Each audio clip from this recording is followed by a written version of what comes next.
Hello guys, so I forgot to respond to the questions I said I was going to respond to, so I'm going to do that really quickly. So the first question says it's from Lifestyle with OJ553, and she says her question was, how has motherhood been for you, and what lessons has relocation and marriage taught you?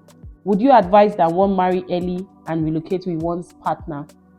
All right, so thank you so much for this question, Lifestyle with OJ553. So, how has motherhood been for me? Good question. I don't get asked this question so often, and yeah, motherhood has been interesting. It has opened my eyes to a part of me that I honestly never knew I had.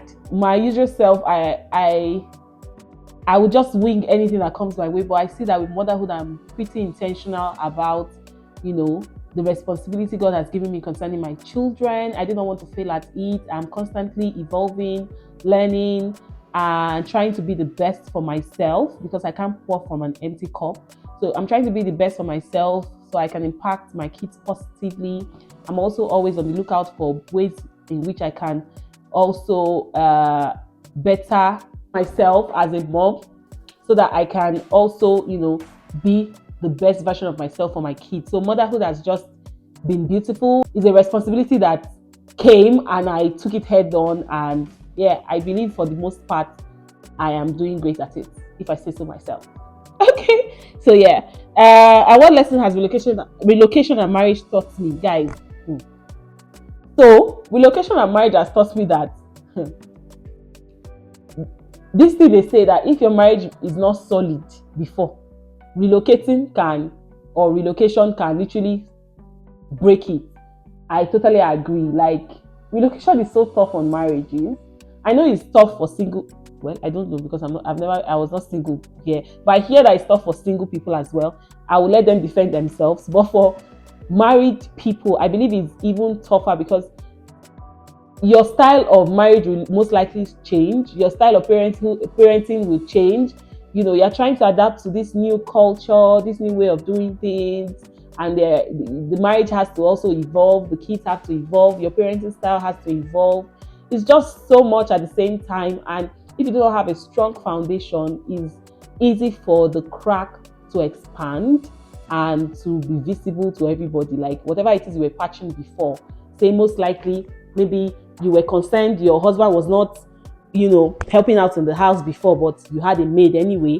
So even when you go and complain, and people are like, why are you complaining? But you have two maids. Is that not why he's paying money for maid? Okay, now we're in Canada or we're in Australia. We cannot afford a maid and it's still not coming through. What do? You cannot shall die. Abi? So that's the point where the friction will now start showing that, okay, this thing I was possibly managing before, I cannot manage it now because the helps I used to have, I don't have them anymore. So you need to come through from me. And if the man is not seeing it that way, it's like, but I'm bringing in money. Well, money would not do this work. The money, if you put the money down, it's not going to bathe the kids. It's not going to give them food. So is that part of parenting that has changed and, will expose a lot. So it's the ability for you to now say, okay, you know what? Let's go back to the drawing board and see how we can navigate this terrain that would help you guys to progress. So yes, I think that's one thing. It has taught me that you really need a solid foundation for the marriage to work in another country. You need money, you need help, like everybody's hand has to be on deck. Everybody, husband, wife, even the kids as well.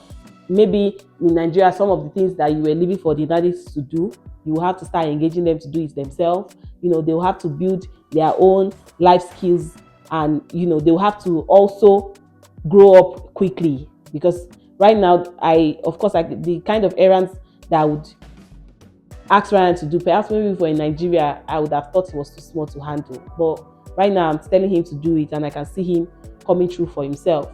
So everybody has to come correct at the end of the day, and communication is important. That's one thing relocation has taught me. In every aspect of relocation, one thing that would keep everybody in check, that would build trust, that would build the relationship, that would hold it together, is communication. All the cards has to be on the table. Nobody is keeping anything at the back. Nobody is trying to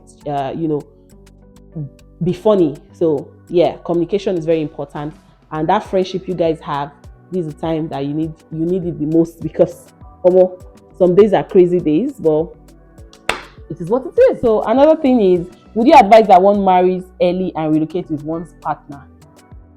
I don't have the answer to this question, because I'm not sure there is one answer to this question. To each his own. To each his own. To each its own, right? So I can't say that marrying early would help you relocating, and I mean, everybody's version of marrying early is different. So I might say marrying early for me is 25 years.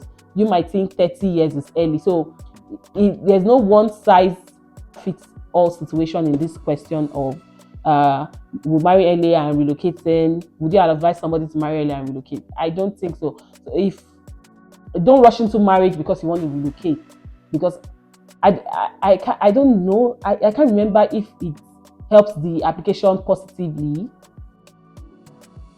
I really can't remember these things, to be honest. If you know, having a partner is so for instance, if your score is not up to where it should be, if having a partner would help you push the scores up. I can't remember. I think that was a thing back then. I don't know if it still is now. Whatever the case is, it is not what my advice would be, that it is not worth it to rush into marriage just because you want to relocate with the person. I believe that that's even a recipe for failure, because you cannot be navigating a new marriage and navigating knowing the spouse you rushed into marriage with that you did not know, and all of those things together. It takes a strong-willed couple to weather that storm.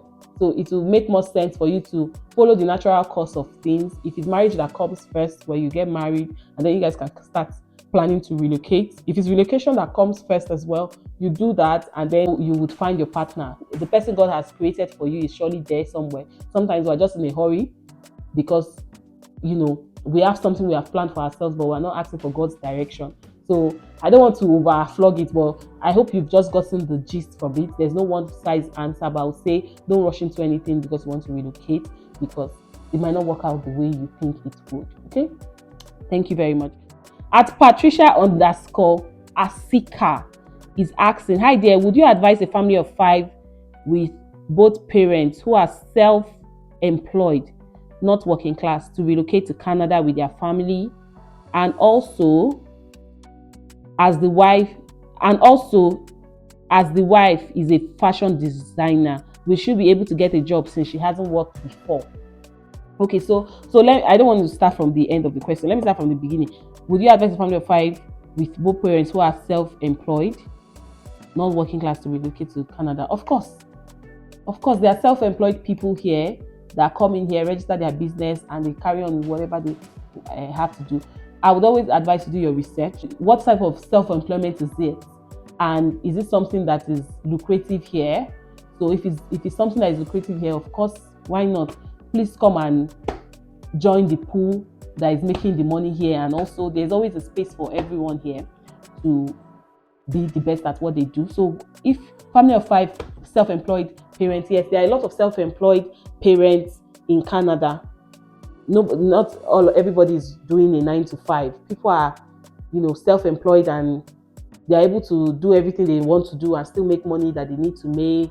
And yeah, it works for them. Just do your research. I think the advice is yes, there are self-employed people here, both husband and wife, and they're able to carry on with the business they know. So long as they do your research, so long as the lucrative business is something you've done your research, and you are aware that this business also moves in Canada, and yeah, you have your PPR, please find your way here and also establish here and make it work for your family.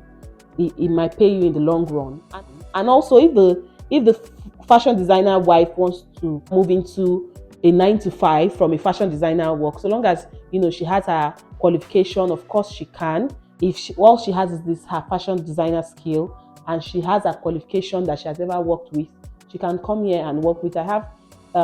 I know a couple of people that whilst in Nigeria they were entrepreneurs, and now they have come to Canada. They want to do a 9 to 5 yes, they will dust their certificate and start looking for jobs. And yes, you will get jobs that, will suit your qualification and you'll be able to work with it.